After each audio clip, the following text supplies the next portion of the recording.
अगर आपको हमारी वीडियो पसंद आती हो तो लाइक एंड सब्सक्राइब जरूर कर दिया करें। धन्यवाद। जब भी प्रेम की बात होती है तो श्री कृष्ण राधे के प्रेम की मिसाल सबसे पहले आती है। राधा श्री कृष्ण के प्रेम को जीवात्मा और परमात्मा का मिलन कहा जाता है। राधा श्री कृष्ण का बचपन का प्यार था। श्री कृष्ण जब 8 साल के थे तब दोनों ने प्रेम की अनुभूति की। राधा श्री कृष्ण के दैवीय गुणों से परिचित थी। उन्होंने जिंदगी भर अपने मन में प्रेम की स्मृतियों को बनाए रखा। यही उनके रिश्ते की सबसे बड़ी खूबसूरती है। कहा जाता है कि श्री कृष्ण को केवल 2 ही चीजें सबसे ज्यादा प्रिय थी। ये दोनों चीजें भी आपस में एक दूसरे से गहराई से जुड़ी हुई थी। बांसुरी और राधा कृष्ण की बांसुरी की धुन ही थी जिससे राधा श्री कृष्ण की तरफ खींची चली गई। राधा की वजह से ही श्री कृष्ण बांसुरी को हमेशा अपने पास ही रखते थे। भले ही श्री कृष्ण और राधा का मिलन नहीं हो सका, लेकिन उनकी बांसुरी उन्हें हमेशा एक सूत्र में बांधे रही। कैसे हुई थी राधा की मृत्यु? श्री कृष्ण ने क्यों तोड़ दी थी बांसुरी? श्री कृष्ण के जितने भी चित्रण मिलते हैं उनमें बांसुरी जरूर रहती है। बांसुरी श्री कृष्ण के राधा के प्रति प्रेम का प्रतीक है। वैसे तो राधा से जुड़े कई अलग अलग विवरण मौजूद है, लेकिन एक प्रचलित कहानी नीचे दिए गए। भगवान श्री कृष्ण से राधा पहली बार तब अलग हुई जब मामा कंस ने बलराम और श्री कृष्ण को आमंत्रित किया। वृंदावन के लोग यह खबर सुनकर दुखी हो गए। कैसे हुई थी राधा की मृत्यु? श्री कृष्ण ने क्यों तोड़ दी थी बांसुरी?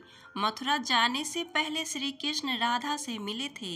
राधा कृष्ण के मन में चल रही हर गतिविधि को जानती थी। राधा को अलविदा कह श्री कृष्ण उनसे दूर चले गए।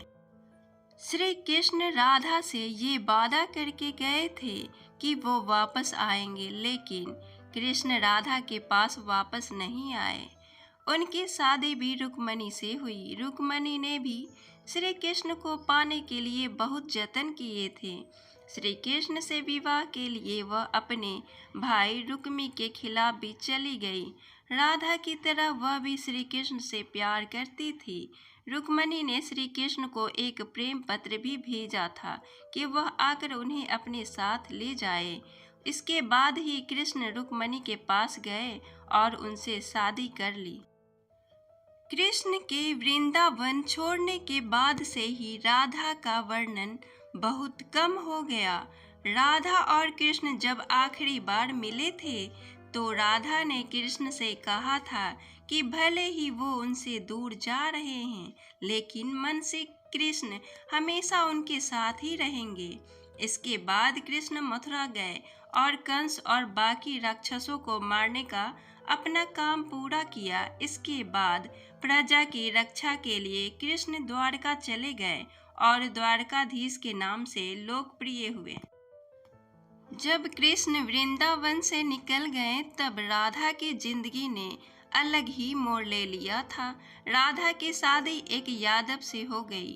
राधा ने अपने दाम्पत्य जीवन की सारी रस्में निभाई और बूढ़ी हुई, लेकिन उनका मन तब भी कृष्ण के लिए समर्पित था।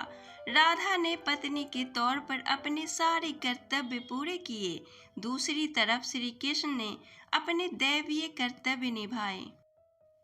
सारे कर्तव्यों से मुक्त होने के बाद राधा आखिरी बार अपने प्रियतम कृष्ण से मिलने गई। जब वह द्वारका पहुंची तो उन्होंने कृष्ण के रुक्मणी और सत्यभामा से विवाह के बारे में सुना, लेकिन वह दुखी नहीं हुई। जब कृष्ण ने राधा को देखा तो बहुत प्रसन्न हुए। दोनों संकेतों की भाषा में एक दूसरे से काफी देर तक बातें करते रहे। राधा जी को कान्हा की नगरी द्वारिका में कोई नहीं पहचानता था। राधा के अनुरोध पर कृष्ण ने उन्हें महल में एक देविका के रूप में नियुक्त किया।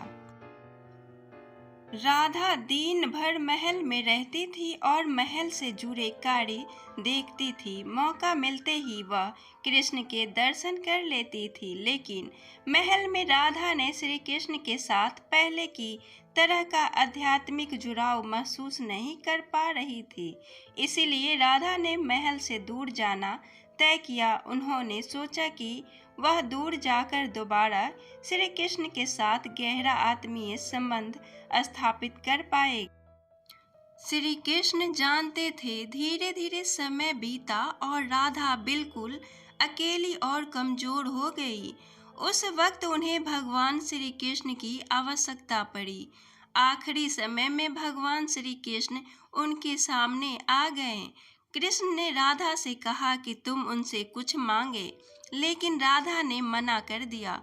कृष्ण के दोबारा अनुरोध करने पर राधा ने कहा कि तुम वह आखिरी बार उन्हें बांसुरी बजाते देखना चाहती है। श्री कृष्ण ने बांसुरी ली और बेहद सुरीली धुन में बजाने लगे। श्री कृष्ण ने दिन रात बांसुरी बजाई जब तक राधा आध्यात्मिक रूप से कृष्ण में विलीन नहीं हो गई। बांसुरी की धुन सुनते सुनते राधा ने अपने शरीर का त्याग कर दिया।